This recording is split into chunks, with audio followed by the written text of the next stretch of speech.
11h28, de volta com o Manhã Bandeirantes, repórter Guilherme Oliveira conosco para falar sobre esse projeto que passou na Assembleia Legislativa de São Paulo, autorizando o sepultamento de cães e gatos nos túmulos ou nos jazigos da família dos tutores, ou seja, junto com os tutores. Guilherme, bom dia para você, tudo bem? Tudo bem, Lupato? Bom dia para você, para o Sabino, para quem nos acompanha aqui no Manhã Bandeirantes. Os deputados estavam empolgados ontem, viu? Porque eles aprovaram na Assembleia Legislativa de São Paulo 53 projetos aprovados num único dia e que vão agora para a sanção do governador Tarcísio de Freitas. Uma corrida contra o tempo, né? Porque o recesso parlamentar começa na sexta-feira da semana e aí os deputados só retornam no ano que vem. E entre esses projetos, o que você acabou de dizer, Lupato, ou seja, uma autorização para o sepultamento de cães e gatos, animais de estimação, é claro, em túmulos ou jazigos dos tutores ou então das famílias desses tutores. Vai ter que ter ali, claro, uma comprovação disso, mas esse projeto permite então que haja o sepultamento de cães e gatos em túmulos ou então em jazigos desses tutores ou então dos familiares. E há uma explicação para isso. Um dos autores é o deputado estadual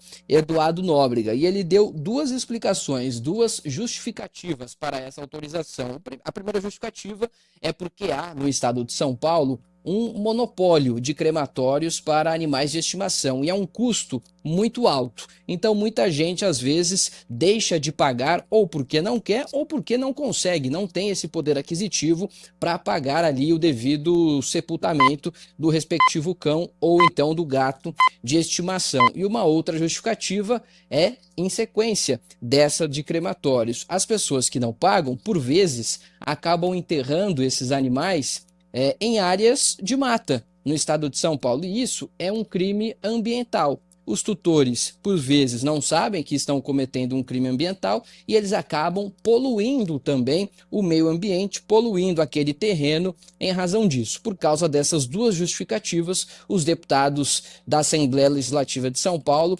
decidiram autorizar o sepultamento de cães e gatos nos mesmos túmulos ou jazigos de tutores ou então de familiares, e agora depende da sanção do governador. Um outro projeto que envolve animais de estimação, aí é por bem-estar físico e emocional do tutor. O que vai acontecer, pelo menos nesse projeto? A presença de animais, seja de cães ou então de gatos, junto com os donos em hospitais públicos e privados aqui do estado de São Paulo. A gente sabe que há uma relação emocional muito forte e pesquisas já comprovaram isso, né? Quando tem a permanência ali, a existência, a ajuda de um animal de estimação do lado, a pessoa pode avançar ali no quadro de saúde, pode progredir. Em razão disso, os deputados também querem aprovar a presença de animais de estimação em hospitais públicos ou privados no estado de São Paulo e agora depende da sanção do governador Tarcísio de Freitas.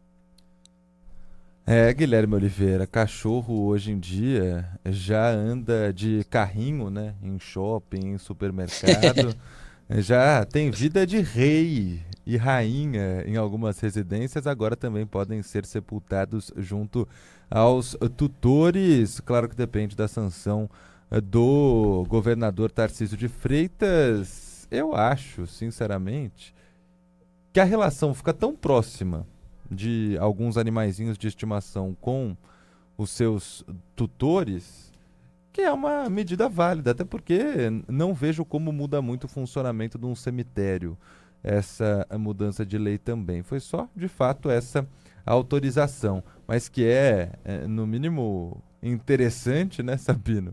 É esse novo projeto de lei aí que foi aprovado na Assembleia Legislativa de São Paulo. Agora, Guilherme Oliveira, você disse que os deputados estavam inspirados ontem. Então traga também a Lei Rui Ferraz Fontes, ex-delegado-geral de Polícia de São Paulo, que foi morto a tiros de fuzil na Baixada Santista, e agora há esse projeto de lei que prevê uma proteção extra às autoridades, né? É isso, justamente isso, Lupato, porque o Rui Ferraz Fontes teve uma atuação de 40 anos na Polícia Civil, chegou a delegado-geral, estava jurado de morte e o crime organizado, o PCC, né, isso foi revelado depois, conseguiu matar o Rui Ferraz Fontes, até por isso que os deputados estaduais querem dar mais segurança a autoridades ou então ex-autoridades aqui no estado de São Paulo. Esse projeto estabelece que terão direito à proteção pessoal aquelas autoridades que tenham exposição direta ao enfrentamento da criminalidade. Então, governadores, vice-governadores, presidentes do Tribunal de Justiça, procuradores gerais de justiça, secretários estaduais, além de secretários executivos de segurança pública e de administração penitenciária, além também de dirigentes máximos das carreiras policiais, como comandante-geral da Polícia Militar e, no caso do Rui, delegado-geral de polícia.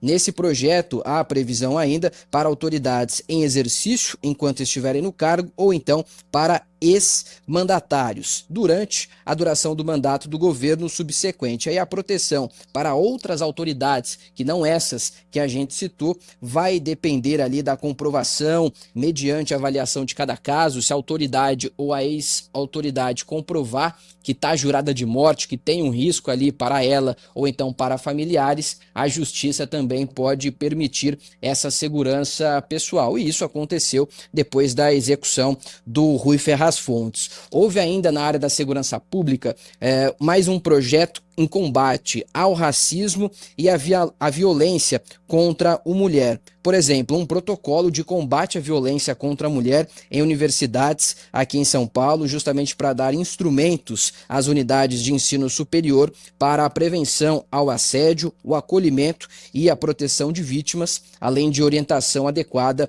na receptação de denúncias e agilidade na conclusão dos processos disciplinares, ou ainda 5% de vagas em programas de habitação de interesse social a mulheres vítimas de violência doméstica, né? Já que não podem ficar ali no mesmo ambiente que o companheiro ou então o ex-companheiro, há essa possibilidade então de reservar 5% das vagas em programas de habitação de interesse social. Esses dois projetos também agora na mesa do governador Tarcísio de Freitas para sanção ou então veto. Em meio a tantos projetos, também aprovado o orçamento do Estado de São Paulo, do governo, para 2026, Guilherme. 382 bilhões de reais o orçamento do governo de São Paulo para o ano que vem. Havia mais de 30 mil emendas apresentadas pelos parlamentares e o projeto de lei aprovado, portanto, pelos deputados, incorporou 15 mil dessas emendas. Houve um remanejamento orçamentário também que garantiu mais de 150 milhões de reais para as polícias, com destaque para a Polícia Civil, além de um reforço de cerca de 200 milhões de reais para obras de melhorias em estradas vicinais. O que prevê, então, o orçamento do ano que vem, de acordo com o governo de São Paulo. Aproximadamente 75% dos recursos orçamentários estão compromissados com as áreas da educação, saúde, segurança pública, emprego, cultura, desenvolvimento social, política habitacional de interesse social, além de segurança hídrica e também a preservação ambiental. O governo de São Paulo também destaca a ampliação da tabela SUS paulista e entre as obras de infraestrutura que está prevista, essas obras estão previstas no orçamento do ano que vem, a continuidade das obras das linhas 6 laranja, 17 ouro, além da ampliação da linha 2 verde, a 4 amarela, 5 lilás e também a 15 prata do metrô. Além disso, estão contemplados os recursos para o término do Rodoanel Norte. Ana Paula Rodrigues deu ontem uma informação, né, sobre o Rodoanel Norte, além do início da construção do túnel Santos-Guarujá na Baixada Santista e a implantação do trem Intercidades, que vai ficar entre São Paulo e Campinas, no interior do estado. Só para a gente encerrar, nesse orçamento de 2026 também está prevista a criação do Centro Administrativo de São Paulo, que a gente trouxe por diversas vezes no Manhã Bandeirantes, que esse centro vai ficar justamente na região central da cidade, né? Um projeto de revitalização urbana do centro da capital, meus amigos. Valeu, Guilherme Oliveira, trazendo então esse pacotão de aprovações na Assembleia Legislativa de São Paulo ontem, reta final do ano, todo mundo querendo descansar, né, Sabino? E aí começam as aprovações em massa. Valeu, Gui. Valeu, abração. Eu só fiquei em dúvida.